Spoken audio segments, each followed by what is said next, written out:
হ্যালোনিয়াস ডায়োকা mother tincture নিয়ে আজকে কথা বলবো। হ্যালোনিয়াস ডায়োকা হোমিওপ্যাথিতে বহুল ব্যবহৃত এবং পরিচিত একটি প্লান্ট মেডিসিন। দীর্ঘদিন যাবৎ এই প্লান্ট মেডিসিনটি মহিলাদের জরায়ু সংক্রান্ত বিভিন্ন রোগের চিকিৎসায় ব্যবহৃত হয়। একে ফলস ইউনিকর্ন বলা হয়, অনেকে এটিকে ফলস ইউনিকর্ন হিসেবে চিনে থাকেন। এর বৈজ্ঞানিক নাম হচ্ছে ক্যামেলেরিয়াম নিউটিয়াম। আধুনিক ফার্মাকোলজিক্যাল রিসার্চ অনুযায়ী এই ঔষধে থাকা ফাইটোকেমিক্যাল ইস্ট্রোজেন হরমোনের রিপ্লেসমেন্ট হিসেবে কাজ করতে পারে। এর মধ্যে থাকা ডায়োক্সিজেনিন ইস্ট্রোজেন রিসেপ্টরের সাথে বাইন্ড করে ইস্ট্রোজেনের রিপ্লেসমেন্ট হিসেবে কাজ করে এবং ইস্ট্রোজেন সংক্রান্ত যে কোনো সমস্যার সমাধানে কার্যকর ভূমিকা রাখতে পারে। এই জন্য এই প্লান্ট মেডিসিনটিকে ফাইটোস্ট্রোজেনিক হার্ব বলা হয় বা বলা যায়। আজকে আলোচনা করব আধুনিক ফার্মাকোলজিক্যাল রিসার্চ অনুযায়ী হ্যালোনিয়াস ডায়োকার মধ্যে থাকা ফাইটোকেমিক্যাল অ্যানালিসিসের ভিত্তিতে এই ওষুধটিকে কোন কোন রোগের চিকিৎসায় ব্যবহার করা যায় সেসব নিয়ে। তো প্রথমে দেখি এর মধ্যে মেজর ফাইটোকেমিক্যালস কি কি রয়েছে। সবচেয়ে বেশি পরিমাণে রয়েছে স্টেরয়েডাল স্যাপোনিন গ্লাইকোসাইড, বিশেষ করে ক্যামেলেরিন, ডায়োক্সিজেনিন এবং হ্যালোনিজেনিন। এই ফাইটোকেমিক্যাল গুলি হচ্ছে মূলত হ্যালোনিয়াস ডায়োকার প্রধান ফার্মাকোলজিক্যাল ইনগ্রেডিয়েন্টস, যেগুলো মূলত এই ওষুধটি কি কি কাজ করবে সেটি নির্ধারণ করে। এর বাইরেও অনেকগুলো গুরুত্বপূর্ণ ফাইটোকেমিক্যাল রয়েছে। এস্টেরলস আছে, এর মধ্যে বিটাসিডেস্টেরল আছে, সিগমেস্টেরল আছে। ফ্লাভোনয়েড গ্রুপের মধ্যে বেশ কিছু পলিফেনোলিক কম্পাউন্ড রয়েছে যেগুলো অ্যান্টিঅক্সিডেন্ট হিসেবে কাজ করে। অল্প পরিমাণে অ্যালকালয়েড রয়েছে যেগুলো নিউরোট্রান্সমিটার বা নিউরোমাসকুলার সংকেত নিয়ন্ত্রণে ভূমিকা রাখতে পারে। এর বাইরেও অল্প পরিমাণে ফ্যাটি অ্যাসিড এবং রেজিন রয়েছে। এর যে প্রধান ফাইটোকেমিক্যাল স্টেরয়েডাল স্যাপোনিন গ্লাইকোসাইড, এটি হচ্ছে মূলত এর নির্দেশক ফাইটোকেমিক্যাল, অর্থাৎ এটি কি কি রোগের ব্যবহৃত হবে সেটি। তো প্রথমে আমি দেখি যে এই প্লান্ট মেডিসিনের এই ফাইটোকেমিক্যাল গুলো মানব দেহের মলিকুলার বা সেলুলার লেভেলে কি প্রক্রিয়া কাজ করে বা কি কি কাজ করে। প্রথমে এটি হচ্ছে ইন্টারাকশন উইথ ইস্ট্রোজেন রিসেপ্টর। আমি শুরুতেই বলেছিলাম এটি ইস্ট্রোজেন রিসেপ্টরের সাথে বাইন্ড করে ইস্ট্রোজেনের রিপ্লেসমেন্ট হিসেবে কাজ করতে পারে। এর মধ্যে থাকা ডায়োক্সিজেনিন এবং অন্যান্য যে স্টেরয়েডাল স্যাপোনিন রয়েছে, এগুলো গঠনগতভাবে মানব দেহের যে স্টেরয়েড হরমোন রয়েছে তার অনুরূপ। ফলে এগুলো ইস্ট্রোজেন রিসেপ্টরের সাথে বাইন্ড করে, বিশেষ করে আলফা রিসেপ্টর এবং বিটা রিসেপ্টরের সাথে বাইন্ড করে এবং সিলেক্টিভ ইস্ট্রোজেন মডুলেটরের মতো কাজ করে। তার মানে হচ্ছে ইস্ট্রোজেন হরমোন যদি কমে যায় তাহলে এটি বৃদ্ধি করে, পূরণ করে, আর যদি বেশি হয় তাহলে এটি ব্লক করে, নিয়ন্ত্রণ করে। তার মানে ইস্ট্রোজেন হরমোনের ভারসাম্য রক্ষা করে এই ডায়োক্সিজেনিন বা অন্যান্য যে স্টেরয়েডাল স্যাপোনিন ফাইটোকেমিক্যাল রয়েছে হ্যালোনিয়াস ডায়োকার মধ্যে এইগুলো। ইউটেরাইন স্মুথ মাসল মডুলেশন করে। এর যে ফাইটোকেমিক্যাল রয়েছে সেগুলো মূলত মায়োমেট্রিয়াম বা জরায়ুর যে পেশি স্তর, সেখানে ক্যালসিয়াম আয়নের যে চ্যানেল রয়েছে সেখানে ক্যালসিয়াম প্রবেশকে নিয়ন্ত্রণের মাধ্যমে জরায়ুর পেশির যে কন্ট্রাকশন এবং রিল্যাক্সেশন, সংকোচন প্রসারণকে স্বাভাবিক রাখে। ফলে ইউটেরাইন টোন ধরে রাখে। টোন মানে হচ্ছে স্বাভাবিক যে গঠন, সেই গঠন এবং স্বাভাবিক যে কাঠামো সেটি ধরে রাখে, এটিকে শিথিল হতে দেয় না বা এটিকে যে লিগামেন্ট গুলো দুর্বল হয়ে যাওয়া, প্রলাপস হওয়া বা অন্যান্য যে এর গাঠনিক দুর্বলতা দেখা যায় সেগুলো হতে থেকে বিরত রাখে। এর যে ইউটেরাইন টোন, যে রেগুলার টোন, সেটিকে ধরে রাখে। এটি খুব গুরুত্বপূর্ণ একটি কাজ। আর শুরুতে বলেছিলাম ইস্ট্রোজেন হরমোনের রিপ্লেসমেন্ট হিসেবে কাজ করে, ইস্ট্রোজেন হরমোনের ভারসাম্য রক্ষা করে। এর বাইরে এটি hypothalamic pituitary ovarian Axis regulation করে। বিশেষ করে হ্যালোনিয়াসের মধ্যে থাকা উপাদানগুলো পিটুইটারি গ্ল্যান্ডের উপরে কাজ করে এবং লিউটেনাইজিং হরমোন এবং ফলিকল স্টিমুলেটিং হরমোন নিঃসরণকে সমন্বয় করে। ফলে এটি ওভুলেশন সাইকেল নিয়মিত করতে সহযোগিতা করে। তার মানে হচ্ছে ওভুলেশন সাইকেল নিয়মিত হওয়া মানে হচ্ছে এখানে ইরেগুলার পিরিয়ডের সমস্যা দূর হওয়া, পিরিয়ড নিয়মিত হওয়া এবং পিরিয়ড সংক্রান্ত অন্যান্য জটিলতা কমে যাওয়া।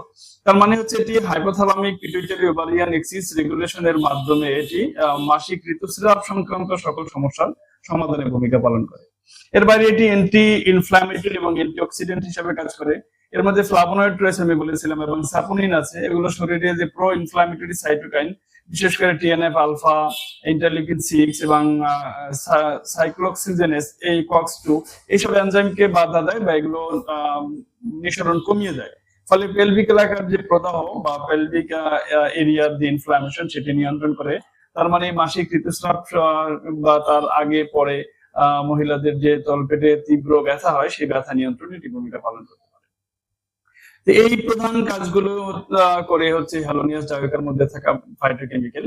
এগুলোর ভিত্তিতে যদি আমরা একে কোন কোন রোগের ক্ষেত্রে ব্যবহার করা যায় সেটি একটি লিস্ট করি, তাহলে আমরা দেখবো যেটিকে ডিসমেনোরিয়া, যেটাকে প্রদাহযুক্ত ঋতুস্রাব, জরায়ু পেশির স্পাজম কমায় এবং প্রোস্টাগ্ল্যান্ডিন নিয়ন্ত্রণের মাধ্যমে ব্যথা উপশম করে। তার মানে ডিসমেনোরিয়া নিয়ন্ত্রণে হ্যালোনিয়া জায়োকা চমৎকার কার্যকরী। অ্যামিনোরিয়া, বিশেষ করে ঋতুস্রাব বন্ধ হওয়া বা বিলম্বিত হওয়া, এই ক্ষেত্রে হচ্ছে এটি এইচপিও বা হাইপোথ্যালামাস পিটুইটারি ওভারিয়ান এক্সিস কে উদ্দীপ্ত করার মাধ্যমে মূলত হরমোনাল ভারসাম্য ফিরিয়ে আনে এবং ঋতুস্রাব নিয়মিত করে। মেনোরেজিয়া, অতিরিক্ত ঋতুস্রাব, বিশেষ করে ইউটেরাইন টনিক হিসেবে কাজ করে এবং রক্তনালীর দেয়ালকে মজবুত করে, ফলে অতিরিক্ত রক্তপাত বা ভেনাস লিকেজ সেটি কমায়, আর্টারিয়াল লিকেজ কমায়। এর মাধ্যমে মূলত অতিরিক্ত রক্তপাত বন্ধে এটি গুরুত্বপূর্ণ ভূমিকা পালন করে। পেলভিক ইনফ্লামেটরি ডিজিজ বা পিআইডি, অ্যান্টি ইনফ্লামেটরি যে ভূমিকা রয়েছে এর মধ্যে, বিশেষ করে যে ফ্লাভোনয়েড রয়েছে সেটি মূলত এই অ্যান্টি ইনফ্লামেটরি ভূমিকা পালন করে, পেলভিক অর্গানের প্রদাহ এবং ক্রনিক পেইন দূর করে। এন্ডোমেট্রিওসিস নিয়ন্ত্রণে খুব গুরুত্বপূর্ণ ভূমিকা পালন করে। ইস্ট্রোজেন হরমোনের মাত্রা মডুলেট করার মাধ্যমে বা এটিকে নিয়ন্ত্রণ করার মাধ্যমে মূলত ইউটেরাইন যে টিস্যুর অস্বাভাবিক বৃদ্ধি সেটিকে নিয়ন্ত্রণ করে হ্যালোনিয়াস জায়োকা। এর মাধ্যমে এন্ডোমেট্রিওসিস নিয়ন্ত্রণে বা এন্ডোমেট্রিওসিস দূরীকরণে এটি গুরুত্বপূর্ণ ভূমিকা পালন করে। ইরেগুলার ইনফার্টিলিটি, বিশেষ করে ওভুলেশন জনিত ইনফার্টিলিটি বা ফাংশনাল ইনফার্টিলিটি নিয়ন্ত্রণে এটি চমৎকার কার্যকরী। বিশেষ করে ডিম্বাশয়কে অতিরিক্ত করে, এখানে ফলিকল স্টিমুলেটিং হরমোন এবং লিউটিনাইজিং হরমোনের ভারসাম্য বজায় রাখার মাধ্যমে এটি ওভাম নিঃসরণে সাহায্য করে বা এটি ওভাম নিঃসরণের পথকে প্রশস্ত করে। ফলে ইনফার্টিলিটি, বিশেষ করে ফাংশনাল ইনফার্টিলিটি রোধে এটি গুরুত্বপূর্ণ ভূমিকা পালন করে। মেনোপজাল সিনড্রোম, বিশেষ করে ইস্ট্রোজেন হরমোনের অভাবজনিত লক্ষণ যেমন hot flash, night sweat, mood swing, এই জাতীয় সমস্যাগুলো নিয়ন্ত্রণে ফাইটোস্ট্রোজেন এর হিসাবে এটি কাজ করে, অর্থাৎ ইস্ট্রোজেন হরমোনের রিপ্লেসমেন্ট করে বা ইস্ট্রোজেন হরমোনের ভারসাম্য ফিরিয়ে এনে বা এটিকে স্লো করে মূলত মেনোপজাল সিনড্রোম নিয়ন্ত্রণে ভূমিকা পালন করে। ইউটেরাইন প্রোলাপস, আমি শুরুতে বলেছিলাম যেটা ইউটেরাইন টোন ধরে রাখে, ইউটেরাসকে তার যে স্বাভাবিক গাঠনিক যে বৈশিষ্ট্য সেটাকে ধরে রাখে, এর লিগামেন্ট গুলো শক্তিশালী করে, পেশি শক্তিশালী করে, ফলে ইউটেরাইন প্রোলাপস বা জরায়ুর স্থানচ্যুতি রোধে গুরুত্বপূর্ণ ভূমিকা পালন করে। এটি অল্প মাত্রায় ডায়াবেটিস ইনসিপিটাস রোধে সহায়ক, বিশেষ করে ডায়ুরেটিক পাওয়ার ফাংশন রয়েছে, অর্থাৎ এটি কিডনি টনিক হিসাবে এটি মূলত রেনাল ফাংশন ইমপ্রুভ করার মাধ্যমে এটি ডায়াবেটিস ইনসিপিটাস নিয়ন্ত্রণে কিছুটা ভূমিকা পালন করতে পারে। এনিমিয়া রোধে ভূমিকা পালন করে, বিশেষ করে সেকেন্ডারি ব্লাড লস বা দীর্ঘদিন যাবত অল্প পরিমাণে রক্তক্ষরণ হতে হতে একসময় এটি দীর্ঘস্থায়ী হওয়ার কারণে এটি অ্যানিমিয়া তৈরি করে। তো সেই ক্ষেত্রে এটি দীর্ঘস্থায়ী রক্তক্ষরণ জনিত রক্ত স্বল্পতা রোধে এটি পরোক্ষভাবে ভূমিকা পালন করতে পারে। এর বাইরে পেলভিক মাসেলের দুর্বলতার কারণে অনেক সময় মহিলাদের কোমরে ব্যথা হয়, লো ব্যাক পেইন হয়। হ্যালোনিয়াস জায়োকা এই ক্ষেত্রে পেলভিক মাসেল শক্তিশালী করার মাধ্যমে এর সাথে রিলেটেড যে লো ব্যাক পেইন সেটি নিয়ন্ত্রণে গুরুত্বপূর্ণ ভূমিকা পালন করে। তো অনেকগুলো ডিজিজের কথা বলেছি, ম্যাক্সিমাম ডিজিজ গুলো অ্যানালাইসিস করলে যেটি দেখা যায় সেটি হচ্ছে ট্র্যাডিশনাল ভাবে হ্যালোনিয়াস জায়োকাকে যে মহিলাদের জরায়ু সংক্রান্ত বিভিন্ন সমস্যার চিকিৎসায় ব্যবহৃত হতো, সেই ঐতিহাসিক ব্যবহারগুলো কিন্তু আধুনিক ফার্মাকোলজিক্যাল যে রিসার্চ, সেই রিসার্চ অনুযায়ী ম্যাক্সিমাম প্রয়োগগুলোই প্রমাণিত হয়েছে যে এই প্রয়োগগুলো যথোপযুক্ত। এর মধ্যে থাকা যে ফাইটোকেমিক্যাল, সেই ফাইটোকেমিক্যাল গুলো ইস্ট্রোজেন হরমোনের ভারসাম্য রক্ষা এবং ইউটেরাইন যে স্মুথ মাসেল এর টোন ধরে রেখে জরায়ু সংক্রান্ত নানাবিধ সমস্যার সমাধানে এটি কার্যকরী ভূমিকা রাখতে পারে বলে আধুনিক ফার্মাকোলজিতে প্রমাণিত হয়েছে।